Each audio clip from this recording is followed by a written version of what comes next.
صفحہ نمبر 178۔ آپ اکثر فرمایا کرتے تھے کہ حضرت میاں صاحب شرک پوری نے صرف ایک نظر کرم کی ہے تو مجھ سے تمام حجابات ختم ہو گئے ہیں، اور قیامت کا تو میں دعویٰ نہیں کرتا، لیکن اللہ تعالیٰ نے مجھ سے کوئی چیز پوشیدہ نہیں رکھی۔ ایک دن حکیم صاحب حضرت صاحب قبلہ کے پاس بیٹھے ہوئے تھے۔ گفتگو کے دوران حضرت صاحب قبلہ نے ان سے فرمایا، لوگ کہتے ہیں کہ حضور نبی کریم صلی اللہ علیہ وسلم کو غیب کا علم نہیں تھا، مگر میں کہتا ہوں حضور کے غلاموں کو بھی غیب کا علم ہے۔ اگر کوئی شخص مجھ سے پوچھے کہ اس وقت دلی یا لندن میں کیا ہو رہا ہے تو میں اسی وقت دکھا دیتا ہوں۔ مولوی محمد اکرام کہتے ہیں کہ یہ فقیر فیصل آباد کے ایک نواحی گاؤں کے ہائی اسکول میں بطور مدرس کام کر رہا تھا۔ آپ کے حلقہ ارادت میں شامل ہوئے چند سال ہو چکے تھے۔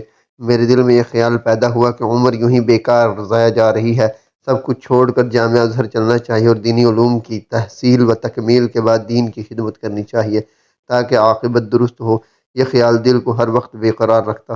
چنانچہ فیصلہ کیا کہ ملازمت ترک کرنے سے پہلے حضرت صاحب کی خدمت میں حاضر ہو کر اجازت لوں گا تو بہتر ہوگا، اور اسی نیت سے کرم والا شریف ضلع فیروز پور آپ کی اصل جائے سکونت پہنچا۔ فجر کی نماز کے بعد حاضری ہوئی۔ 15-20 حضرات اور بھی موجود تھے۔ آپ نے فرمایا، بعض لوگوں کے دل میں دین کی خدمت کا شوق موجزن ہوتا ہے، وہ خیال کرتے ہیں کہ سب کچھ چھوڑ چھاڑ کر جامعہ ازہر چلے اور دینی تعلیم حاصل کر کے دین کی خدمت کریں۔ جلد بازی سے کام نہیں لینا چاہیے۔ جب مولا کریم جل شانہ کا کرم ہو جائے تو سارے علوم خود ہی حاصل ہو جاتے ہیں۔ وہ علم اور ہے، اصلی علم اور ہے۔ وہ علم تو ایسا ہی ہے جیسا کہ کوئی شخص لوہار یا ترکھان کا کام سیکھ کر روزی کمانے لگ جائے۔ اوپر والا ہاتھ نیچے والے ہاتھ سے بہتر ہے۔ ید العلیاء خیر من الید السفلی، حدیث شریف میں آتا ہے۔ میں نے ارد گرد نظر دوڑائی تو حاضرین میں جامعہ ازہر جانے والے کوئی اور صاحب نظر نہ آئے۔ سمجھ گیا کہ موضوع سخن اسی فقیر کا وسوسہ ہے۔ پیر قدرت اللہ شاہ کا بیان ہے کہ حصول تعلیم سے فارغ ہو کر وہ حضرت کرما والا شریف آپ کی خدمت میں حاضر ہوئے اور بیعت کا شرف حاصل کیا۔ بعد ازاں چند سال کے لیے آستانہ عالیہ میں ہی قیام کی سعادت حاصل ہو گئی۔ ہمہ وقت خدمت گزاری میں رہنے لگے۔ ایک دن ان کے دل میں خیال آیا، حضرت صاحب ساتھ والے کمرے میں ہیں، آپ وہاں سے کسی طرح سب کا حال دیکھ لیتے ہیں۔ اتنے میں دیوار کی دوسری جانب ان کی اپنی آنکھوں کے سامنے حضرت صاحب موجود نظر آئے۔ صفحہ نمبر 179۔ یہ ان کے وسوسے کا جواب تھا اور عارضی طور پر ان کو یہ کیفیت حاصل ہوئی، ورنہ حضرت صاحب کے لیے تو کسی وقت کوئی حجاب نہ تھا۔ حضرت سید نور الحسن شاہ بخاری کے یوم وصال پر آپ کی بے چینی۔ اعلیٰ حضرت میاں صاحب شرک پوری کے وصال کے بعد آپ ہمیشہ ربیع الاول کا چاند دیکھتے ہی شرک پور شریف میں عرس کے موقع پر حصول فیوز و برکات کے لیے حاصل ہو جاتے تھے۔ ایک سال حسب دستور آپ شرک پور شریف پہنچے تو نالہ ڈیک کے قریب ایک کنواں پر چھوٹی سی مسجد میں قیام کیا۔ آپ شہر سے باہر قیام پسند فرمایا کرتے تھے۔ ربیع الاول کی 2 تاریخ ہوئی تو آپ رحمۃ اللہ علیہ کی طبیعت مبارک میں عجیب قسم کی شان جلالی کا ظہور ہوا۔ حاجی نظام الدین اور دوسرے سب احباب دہشت زدہ ہو کر قریب نہ آتے تھے۔ مغرب کی نماز ادا کرنے کے بعد آپ رحمۃ اللہ علیہ رضائی اوڑھ کر خاموش لیٹ گئے۔ اس دن شہر کے ایک رئیس نے کھانا بھجوایا تھا، مگر میں نے احتیاطاً لنگر کا کھانا بھی منگوا کر رکھ لیا تاکہ آپ جو کچھ چاہیں جب چاہیں پیش کر سکوں۔ رات جب کافی گزر گئی تو آپ نے کروٹ بدلی اور رضائی اوڑھے ہوئے لمبا ٹھنڈا سانس لیا، پھر چہرہ مبارک سے رضائی ہٹا کر دریافت فرمایا کہ کیا وقت ہے؟ میں نے گھڑی دیکھ کر عرض کیا، حضور 11:10 ہوئے ہیں۔ آپ نے پوچھا کہ نماز پڑھ لی ہے؟ میں نے عرض کیا، حضور ابھی نہیں۔ آپ نے فرمایا، اچھا پہلے نماز پڑھ لیں۔ آپ نے تیمم کیا، نماز ادا کی۔ نماز سے فارغ ہو کر آپ رحمۃ اللہ علیہ نے فرمایا، مولوی صاحب کچھ کھانے کو جی تو نہیں چاہتا؟ یہ اتنے برتن کیسے ہیں؟ میں نے عرض کیا کہ حضور ملک مظفر صاحب نے کھانا بھیجا تھا۔ میں نے ارشاد فرمایا کہ مجھے تو لنگر مبارک کی دال روٹی پسند ہے۔ میں نے عرض کیا وہ بھی حاضر ہے۔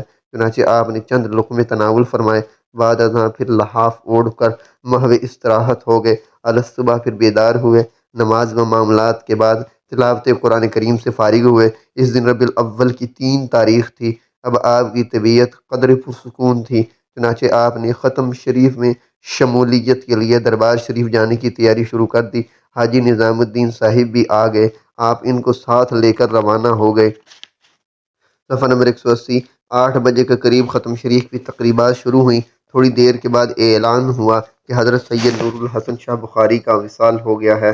چنانچہ حضرت صاحبزادہ سید باقر علی شاہ بخاری رحمۃ اللہ علیہ اور صاحبزادہ سید جعفر علی شاہ بخاری صاحب بچشم گریاں محفل ختم مبارک سے اٹھ کر حضرت کیلیاں والا شریف کے لیے روانہ ہو گئے۔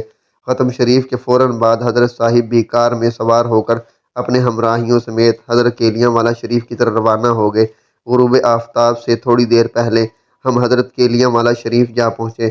جاتے ہی حجرہ مبارک میں حضرت سید نور الحسن شاہ بخاری صاحب کی زیارت حاصل ہوئی۔ وہاں سے دریافت کرنے پر معلوم ہوا کہ ان کا وصال رات 11:10 پر ہوا تھا۔ یہ تھا باہمی تعلق ان کا دو باکمال ہستیوں کا۔ شیخ رحمت اللہ فیروز پور ضلع کچہری میں بطور چپڑاسی کام کرتے تھے۔ ان کی والدہ سخت بیمار ہو گئی، زندگی سے نا امیدی ہو گئی۔ اسی پریشانی کے عالم میں وہ حضرت صاحب کی خدمت میں کرم والا شریف حاضر ہوئے۔ آپ سے اپنی والدہ کی شدید علالت کا ذکر کیا، صحت کے لیے درخواست کی۔ آپ رحمت اللہ علیہ نے ارشاد فرمایا، شیخ صاحب میں تو دعا کرتا ہوں مگر ڈگرو ولا ہر کسے تے آوے، آپ واپس جائیں اور مائی کی خدمت کریں۔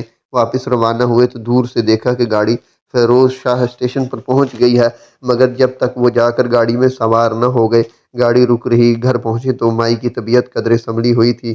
دوسری صبح اچانک طبیعت پھر بگڑی اور عین عصر کے وقت ان کی والدہ راہ ملک بقا ہو گئی۔ حضرت صاحب کے ارشاد کے مطابق دیگر ویلا عصر کا وقت ہی تھا۔ آپ فرمایا کرتے تھے، سالک کو حصول مقصد کے لیے دو چیزوں کا خیال رکھنا چاہیے، عقل حلال اور صدق مقال۔ حلال روزی کما کر اپنا اور اپنے متوسلین کا پیٹ پالنے والا شخص اللہ تعالیٰ کو از حد پیارا ہے۔ آپ نے فرمایا، حقوق اللہ ادا کرنے کے ساتھ ساتھ حقوق العباد کی ادائی بھی اشد ضروری ہے۔ کوئی شخص ساری رات ایک ٹانگ پر کھڑا ہو کر عبادت کرنے کے علاوہ ورد وظائف میں دن رات مشغول رہتا ہو، مگر اس کے ماں باپ یا بیوی بچے اس میں مطمئن نہ ہوں یا کسی انسان کی دل آزاری کا باعث ہو تو وہ عبادت اور ریاضت اسے کچھ نفع نہیں دے سکتی۔ دل بدست آور کے حج اکبر است، از ہزارہ کعبہ یک دل بہتر است، کعبہ بھی نگاہ خلیل آزر است، دل گزرگاہ جلیل اکبر است۔ حضرت کرما والے اپنے عقیدت مندوں کو سنت کی پیروی کی تاکید فرماتے اور اپنا ظاہر درست کرنے کی طرف توجہ دلاتے، بالخصوص لباس پر زور دیتے، سر پر ٹوپی اور ٹوپی کو پر امامہ رکھنے کی تلقین فرماتے۔ صفحہ نمبر 181۔ کھلی آستینوں والا کرتا پہننے کا ارشاد فرماتے، داڑھی بڑھانے اور لبوں کے بال کٹوانے کی تاکید فرماتے۔ آپ فرماتے تھے کہ ظاہر کو درست کرنا خود انسان کا کام ہے، اس کے بعد باطن کو درست کرنا اللہ تعالیٰ کے اختیار میں ہے۔ ایک دفعہ فرمایا، روزی کمانے کے جائز اور شرعی اسباب کو چھوڑ کر ہاتھ پر ہاتھ رکھ کر بیٹھ جانے کو توکل نہیں کہتے۔ سبب کی طرف نظر نہیں رکھنی چاہیے۔ سبب تو دروازے کی مانند ہے جس میں سے گزر کر مسبب کی طرف پہنچا جا سکتا ہے۔ اگر کوئی شخص دروازہ اس امید پر بند کر لے کہ رزق اس کے منہ میں کہیں سے خود بخود پہنچ جائے گا تو یہ اللہ تعالیٰ کے ساتھ بے ادبی ہے، کیونکہ دروازہ یا سبب بھی اسی کا بنایا ہوا ہے۔ اس دروازے کو بند نہیں کرنا چاہیے، ویسے اس قادر مطلق کے اختیار میں ہے دروازے سے بھیجے یا غیب سے عطا کرے۔ آپ اکثر فرمایا کرتے تھے، اللہ کریم رات اور دن کی ساعت میں ہر بندے کی جانب 360 مرتبہ نظر رحمت سے دیکھتے ہیں۔ حضور نبی کریم صلی اللہ علیہ وسلم بھی 360 مرتبہ رسالت کی نظر کرم سے دیکھتے ہیں۔ اس طرح خاصان خدا بھی 360 مرتبہ اپنے متوسلین پر نظر لطف فرماتے ہیں۔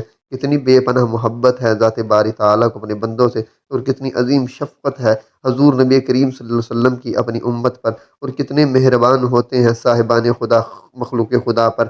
وائے افسوس کہ انسان غفلت میں وقت گزار دے اور ان رحمتوں اور برکتوں سے اپنا دامن بھرنے کی طرف توجہ نہ دے۔ اسی ضمن میں آپ فرمایا کرتے تھے، کسی وقت ننگے سر نہ رہو، معلوم نہیں وہی وقت نظر رحمت یا شفقت کا ہو۔ آپ نے فرمایا کہ ارکان اسلام میں سے اقرار توحید و رسالت کے بعد نماز کو اولیت ہے۔ ہر مسلمان عاقل بالغ مرد و عورت پر نماز فرض عین ہے۔